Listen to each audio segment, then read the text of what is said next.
Okay. Oh my gosh. All right. What's going on here? I don't know. I just can't take all this stuff.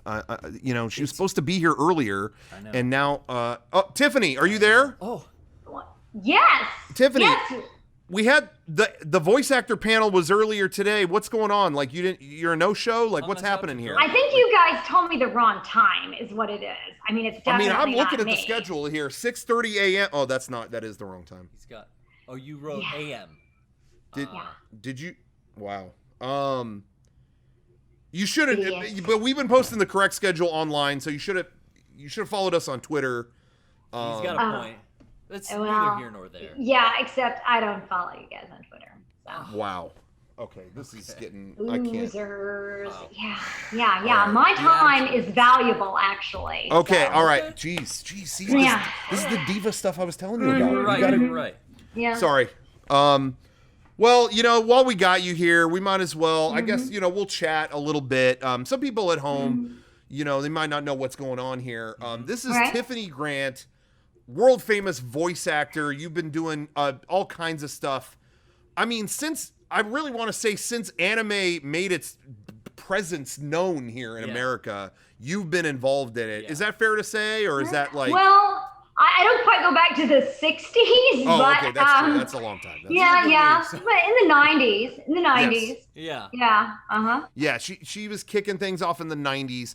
Tons of amazing roles. Of course, we are huge. It's safe to say huge Ava fanboys. We, and Tiffany was the actress who played Asuka in the original show. And in case you haven't figured it out yet, if you're at home, but you probably, if you're a Mega 64 fan, you might even know she was in our End of Ava in 5 minutes video, which thank you again for doing that. I mean, we can't thank you enough. That was... I was very excited to do that, actually, to be Asuka's mom. Yeah, that was good. We couldn't believe, that was like a long shot. I think Garrett, we were like in a meeting or something one random day. And it was like, I don't know who's going to do the voice in that part. Like, everyone we know is kind of in this video. You were still kind of searching for who can we get? Oh, we're trying to get these cameos for some of these voiceover roles. Who can we get? And your name just popped into my head. It was like, well, that would be perfect. Yeah, and I was like, how do we do that? Once that came to fruition, I was so happy. I can't tell you enough. So you made our day. Well, thank you. I was excited. I will just give you a little nugget of information. Sure. This is in regards to the debacle that was the Netflix dub. Yeah. Oh, yeah. Yeah. Let's get into it. I had put it out there that if I wasn't going to be cast as Asuka, which I thought was probably not going to happen. I didn't know at the time that I flew myself out there to audition that we weren't really even being considered. But I did say, what would be really fun is if I did a cameo as Kyoko, Zeppelin Soryu. I said, that would be really cool if I could do that as a cameo. And of course that never happened. And then you guys came along and asked me to do it. I'm like, yeah, I would do that. See, so it paid to wait because the better version came along. Yes, yours was like 9 million times better than what the crap was on Netflix. So sure. I wasn't gonna say it, but I think we might know voice actors a little better than. We've got an ear for the thing. That's it. That's all I'm gonna say. No, but anyway, so thank you again very much for that. We we obviously are here today doing this event, this convention. I guess you just got back from doing an actual in-person convention, right? Like that just happened? Yes, I did just do an in-person convention, TigerCon in Valdosta, Georgia. I did. Wow. It was fun. It was kind of weird in a way.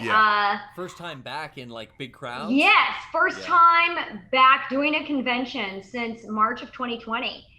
And true story, for much of 2020, I found myself having recurring nightmares that I was at a convention and just suddenly realized, oh my God, I'm surrounded by all of these people and no one has on a mask. And it was just, and people were coming up to me and hugging me and stuff like that. And yeah, it was, I'd wake up in a cold sweat, like, oh God, okay, I'm not really there, Yeah. But it was good. I think I hope a lot of people were vaccinated there. I was still basically, I was wearing a mask for most of the thing.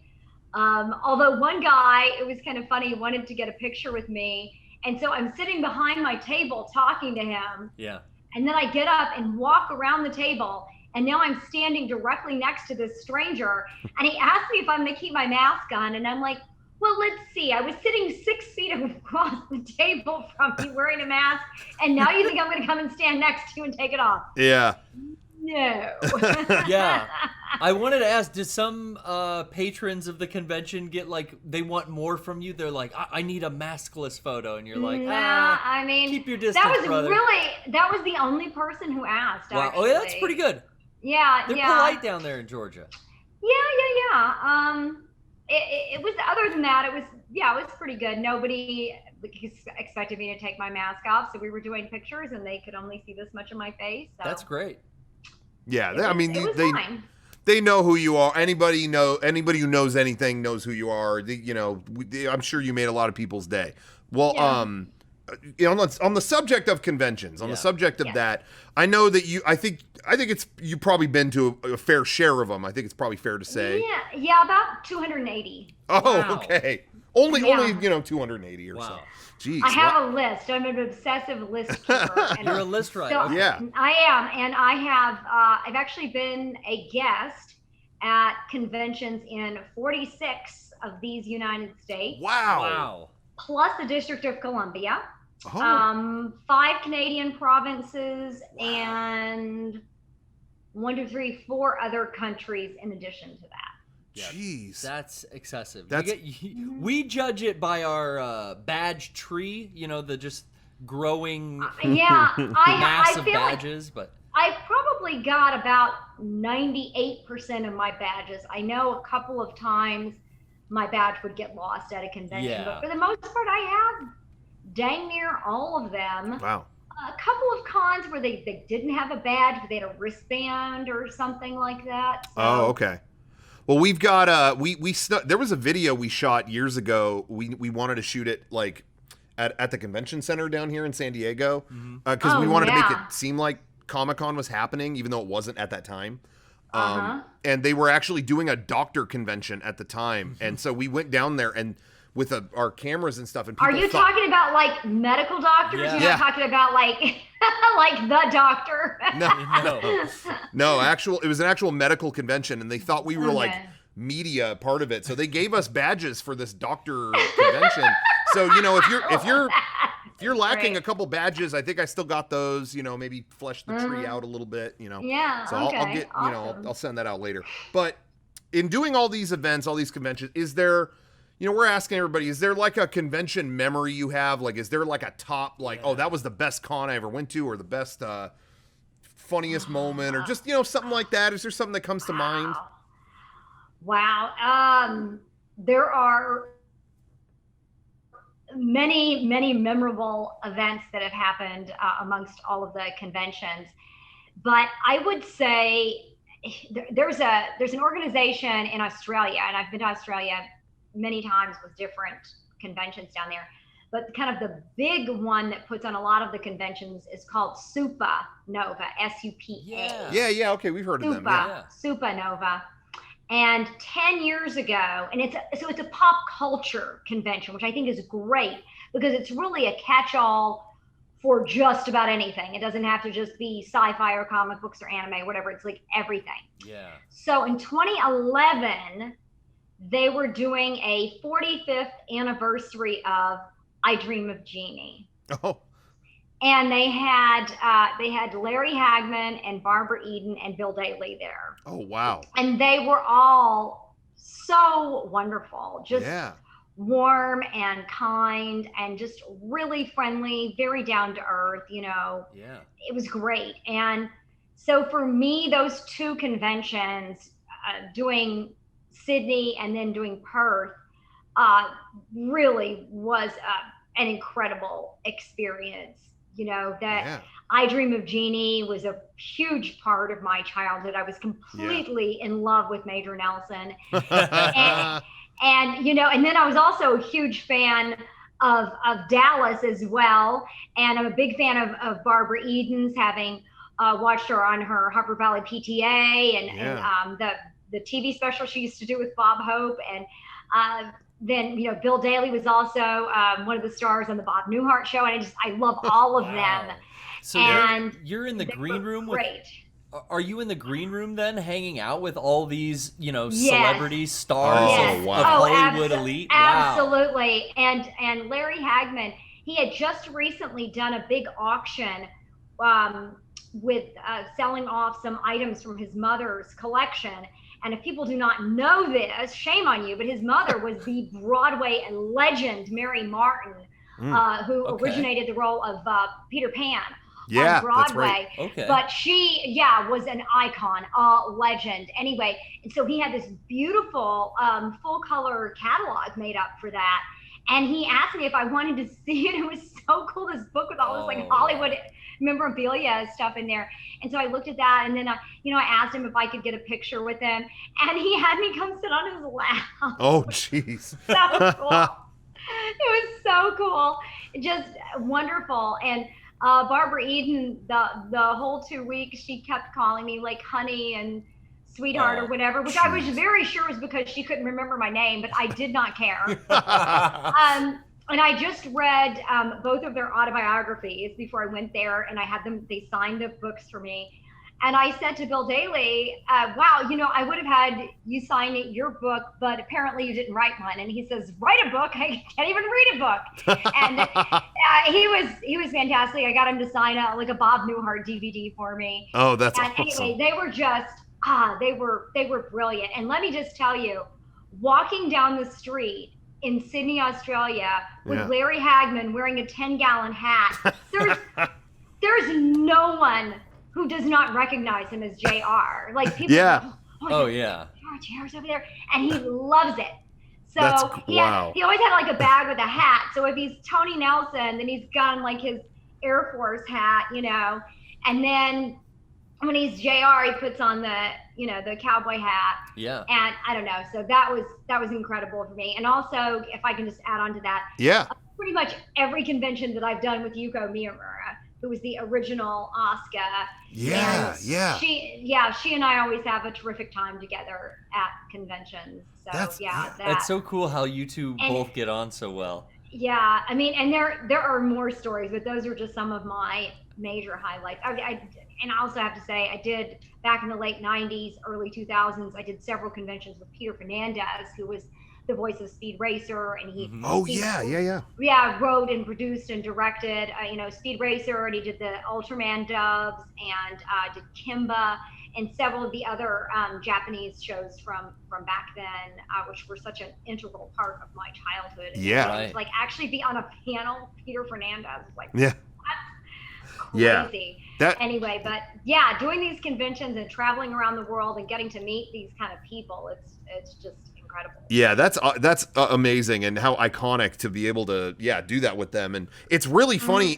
I don't know what the odds are, or the cosmic karma, whatever you want to say, that this is within a week the second time we've discussed JR from Dallas. Because I literally, on our podcast only days ago, I told a story about how when I was a kid working at Blockbuster, I had to call people up to be like, where's this late video? And I had to call someone up named JR, and I'm a dumb kid, and I make jokes trying to get through the day. And I called the guy up. I'm like, oh, is this JR? Yeah. Oh, who shot JR? I don't know. Anyway. What do you mean? And he didn't know, he didn't understand the reference. He was like, been shot? He was like, what?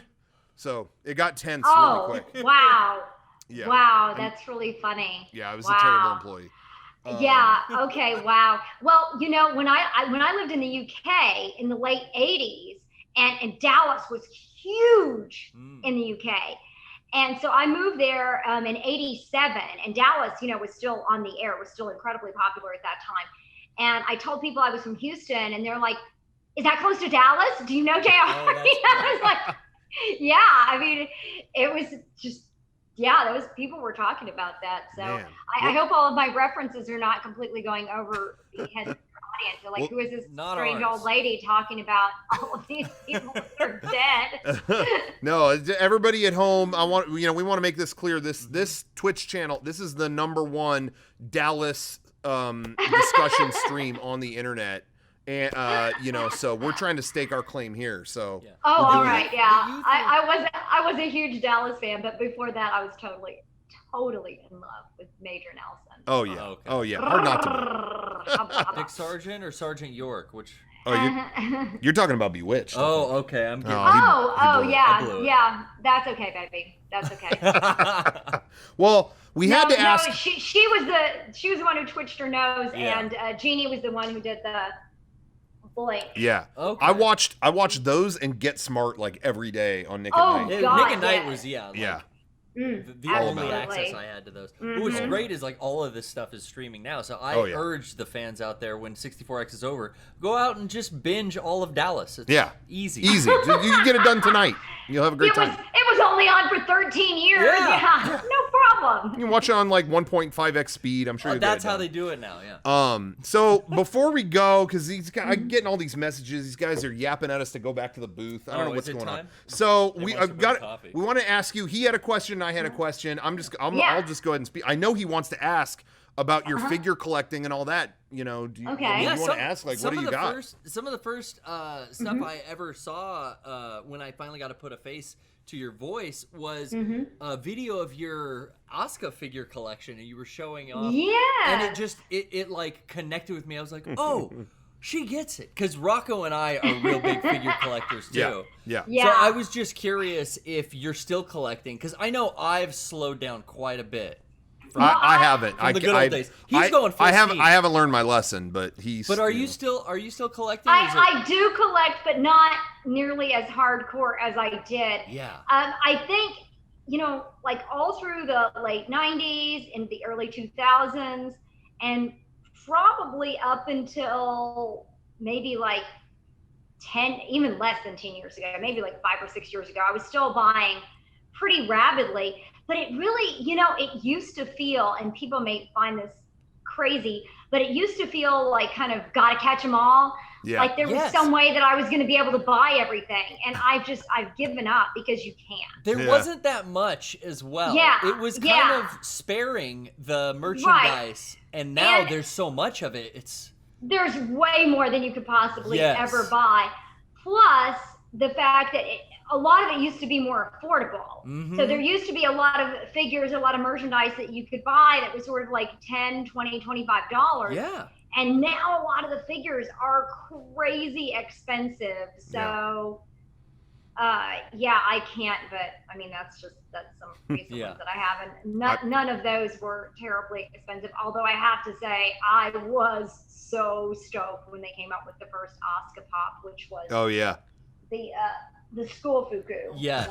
That was the original one, which premiered at San Diego Comic-Con 2 years ago. And I remember that. And then the Plug Suit one came out after that.